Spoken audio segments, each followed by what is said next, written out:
I need a video idea. Okay, something. Wings. Anything else? Fire. Fire. I know what to do. Today we're talking about the Wings of Fire, the first Wings of Fire book. Wings of Fire, the Dragonet Prophecy. It was the start of a book series that is still going on to this day. Alright, let's start getting into it. Okay, with that cringy intro out of the way, let's actually start talking about the book.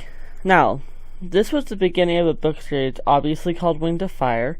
The author of this book series is Tui T. Sutherland. So, yeah, it's a good book series. It won't stay with this view with just a still image of him. As soon as we start going over the overview of the book, you know, characters and plot, then we'll start getting more interesting visual.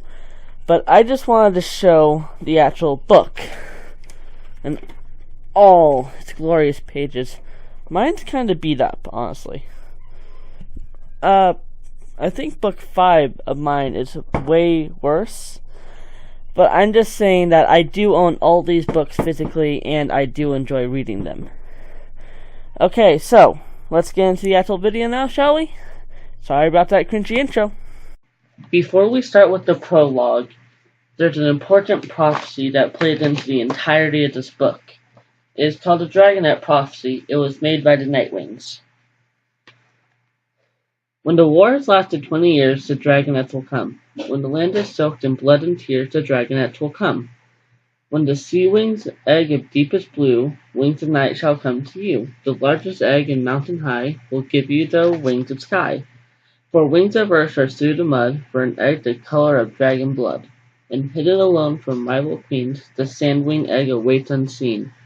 Of three queens who blister, blaze, and burn, 2 shall die and 1 shall learn. If she bows to a fate that is stronger and higher, she'll have the power of wings of fire. 5 eggs that hatch on the brightest night, 5 dragons born to end the fight. Darkness will rise to bring the light, the dragonets are coming. This is the prophecy that this entire book starts and is based on in the first arc. Will be ungodly important throughout the story. Okay? Alright, let's get into the prologue. The next few parts of the review will contain spoilers for the story of Wings of Fire. If you want to proceed, please do. If you don't, I understand. The prologue of the Wings of Fire Dragonet Prophecy, an organization called the Talons of Peace who were bent on making sure the prophecy comes true, since 4 members of their own they sent out 4 members of their own to collect the eggs that will hatch in the prophecy that was mentioned previously. An Icewing who was sent to get the Skywing egg is captured by Queen Byrne and her soldiers. With the stolen Skywing egg in his bag, he was instantly binded by the soldiers and then subsequently was killed by Byrne, but not before the Skywing egg was dropped off a cliff and killed, also by Byrne. The 3 other members got the rest of the eggs without any resistance. Once they learned what happened to the Skywing egg, they panicked and just replaced it with a Rainwing egg because the Rainwings don't count their eggs and there were no other Skywing eggs hatching that night. So, yeah, that's not a great thing, especially to the Talons of Peace who are bent on making sure the prophecy comes true and not something like this happening. So that will cause a bigger conflict later in the story. And so they take all these eggs, including the Rainwing one, well, all the remaining ones at least, to a cave for the next 9 years. That's the basis of the prologue, and now what nobody wanted, my opinion. I think it was an amazing opening to the giant world of dragons, and I think that Sutherland started off amazingly. I truly do like these books, and this was a great start. It drags on a little bit at the beginning, but that's okay. Sometimes books need to. Honestly, it drags on for less time than book 11, which we'll get to eventually, but I don't like it very much. So, but on the basis of this book and its prologue, it was pretty good. I mean, really, what was there not to love? There were ice wings, there were sand wings. I mean, really, what do you not want? It gave us a pretty good basis on how they all ended up in the cave in the first chapter, and why they were in it, which is always nice. So that now that we know that, well, that's a pretty good start to a story. And there's not really any problem with it. I can't. Okay, this will not be an in-depth look at the story. I will cover the main plot points and anything important. I will try to cover characters, how they develop, how they mix with each other, and then I will say my opinion on the general story and how everything fits together in the first book of Wings of Fire, The Dragon Prophecy. As I said, this is the first book. The first one. So, that means that we're just being introduced to all the characters. You probably heard the book smashed twice. And so, yeah, I'm going to be generally just saying what I think about them and how the story works. I will be giving main plot points, so if you ignored the spoiler warning earlier, I suggest you listen to this one. Okay? Alright, let's actually start getting into the real story of it. It begins with Castell and Webbs, the Guardians and Talon Peace members from the prologue, who helped to secure the eggs.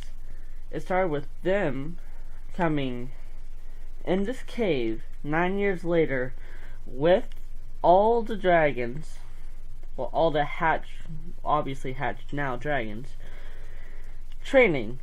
Now, you want the dragons? You see my icon moving around the screen? Follow it. So there's Clay the Mudwing, there's Glory, the mist-colored scorpion-tailless sandwing, Tsunami, the sea wing, Glory, the rainwing, the replacement. There's Darkstalker. No. I'm so sorry. Starflight, the Nightwing, and these are all the main characters that are important. I'm covering up Glory for now. I don't know why. Don't ask me. Okay, so Castell and Webbs, well, more specifically, Castell is training with Clay. Yeah, Clay and Castell are training, but Clay's just a big hunk who doesn't want to fight. So and Castell's not helping by trying to train him like a Skywing, who is much more agile and faster than a Mudwing. So they fight. It's all well and good. It's all for training purposes, until Castell gets really mad. And then Tsunami fights, basically bites Castell. And so pretty fast after that, training ended. So, yeah. And then they were in the library, you know, they were supposed to be studying, which they technically were, but the way they were studying was with a fun game, where they were basically reenacting history, a piece of history. Well, Castell walks in on this and gets mad at everyone. Tsunami and Castell have a yell fest. Afterwards, Tsunami's chained up has punishment, and the rest get to eat. It's all well and good. So that night, they were informed the fact that Morosir, a Nightwing, is coming to check on them.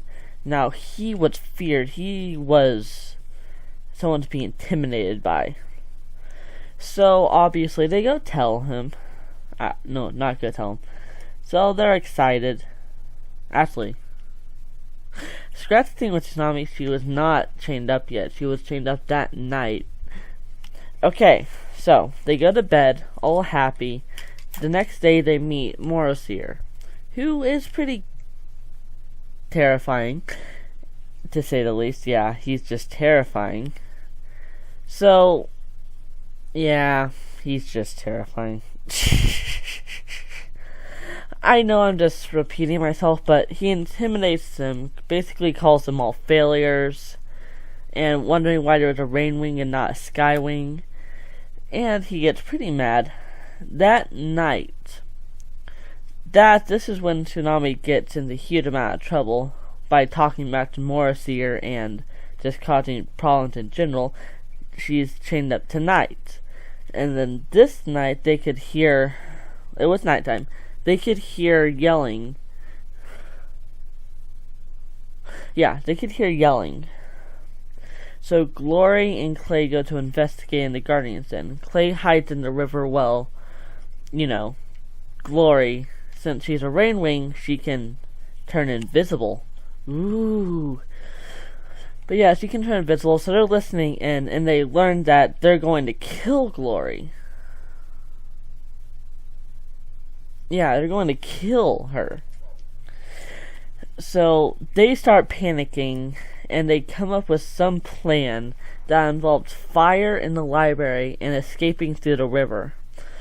Since Clay's the only one who can swim well, since Tsunami is, locked up, he'll have to go and get them out first. In order for him to re-find the cave, they're going to put a smoke circle in the library's only hole.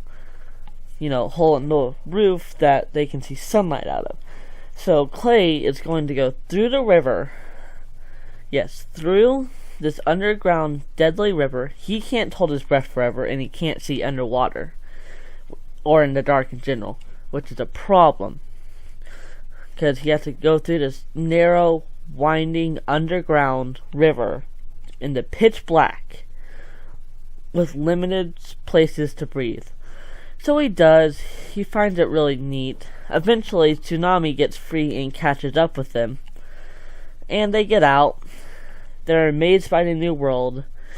Clay immediately goes brain dead over some dirt. I know, right? So, yeah, it's all good. It's all well and good. There's no problems here. They go to the smoke signal, only to learn that, it's a smoke signal. Other people can see it. So, apparently, they were next to the Sky Kingdom. Geniuses. So, Queen Scarlet's guards see him, they're alerted, and she basically just storms the place at the same time Clay and Tsunami get there, completely catching Castell and Webbs off guard. So Castell manages to get away, Webbs is killed in the ensuing action. The dragonets are taken prisoner, and it's not looking too good. They wake up probably a few hours later, in these giant cells where their wings are attached so they couldn't leave. They are stuck. They couldn't fly in these ginormous dangling cages. That's probably a problem. So Clay meets a Skywing named Peril, who has the inherent ability to be who is literally just basically on fire without the fireworks.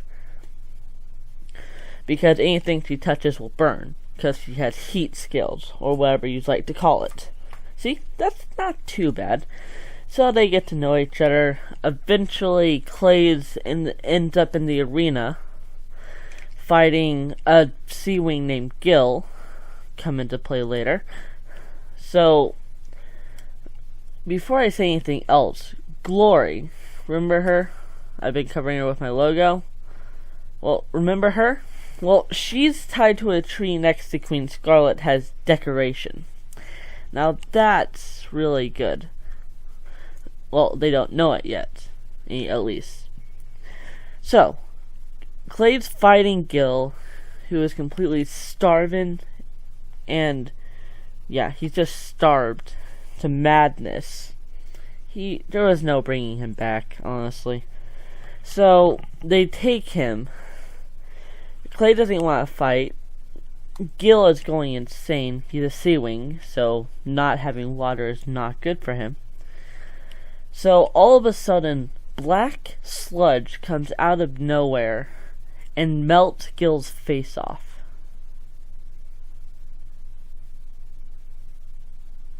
Actually, no, not Gil. It wasn't Gil. Who was it? It was just some throwaway dragon. Gil comes in later with Tsunami's battle. So this throwaway dragon's face melts off. Horrifyingly. And it's just not good. But Clay wins, he survives. Yada yada yada. A couple days later. Sunny's in a cage. Also has a present. She's going to be a present for Queen Byrne. Till a few days later, Tsunami has a fight. This time with Gil, only without the help of Black Venom, which came from Glory. So she wins. She kills this insane Sea Wing. All's good. They have a dinner. They manage to escape with Peril. They learn that Pearl is actually Castell's daughter, who was the chosen survivor between the two siblings, one with too much fire, one with too little. Obviously, she was the one with too much. So, that was interesting. During the trial of Castell, Mrs. Peril,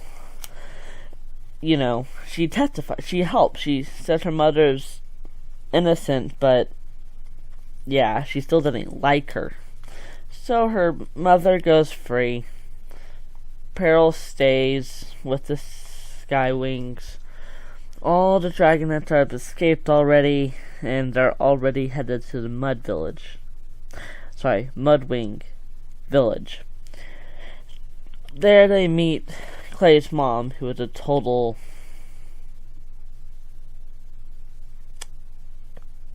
douche. So yeah, she's a total douche. She's just not fun. So she apparently sold Clay's egg for 2 cows. They were supposed to breed for food, but they just ate them. That was probably loud on your part. I am sorry. Okay, so yeah. And then they meet Clay's brothers and sisters, who it turns out that violent, horrible nature at the beginning, where he immediately tried to kill the other eggs. No, it was just an instinct where he was supposed to help his brothers and sisters out of their eggs. Pretty nice. It's pretty sweet, honestly. So he was the big wing of the group, well, he was supposed to be. But now one of his brothers is, who doesn't feel like he should be it anymore, but he stays it, and they do pretty okay in their battle. And that's kind of where it ends, them heading off to the Kingdom of the Sea for the next book, The Lost Hair. It's a good story. It's good. So, in conclusion, I love the Wings of Fire series. I really do. There's nothing better than it. It's a good series. This is a great book. This one in specific is a great book that you could read on its own. It's a good book. I highly recommend it, and I think that Sutherland did a really good job with it. Alright, so, that's it. Now, I'm going to play the outro, and I hope you'll tune in for my next review of The Lost Hair, which will hopefully be a little bit more in depth. That's a pun for the book. Anyway, it's a joke for the book. Anyways, yeah, it will be more depth. It will actually have... I won't keep making stupid name mistakes like that, hopefully. But, yeah, alright. Please join me for the next review. I give this one a 10 out of 10. Please buy it. Buy it, I'm serious. Buy it. It's amazing. The only problem I have is, honestly, like, Clay was showing that he was past this malicious behavior he had at birth, but it just turned out it was just him being a cinnamon bun. See, it's not that hard, but it kind of ruined a lot of his story but it's not horrible. And if that's the only complaint about the book, that's pretty good. Alright, I'm going to sign. Alright, so, in a conclusion, that's what I think of the book. Yeah. Okay, that's it for the video. I hope you enjoyed it. Hit that like button and subscribe. Alright, it's JJ the Waffles, signing out.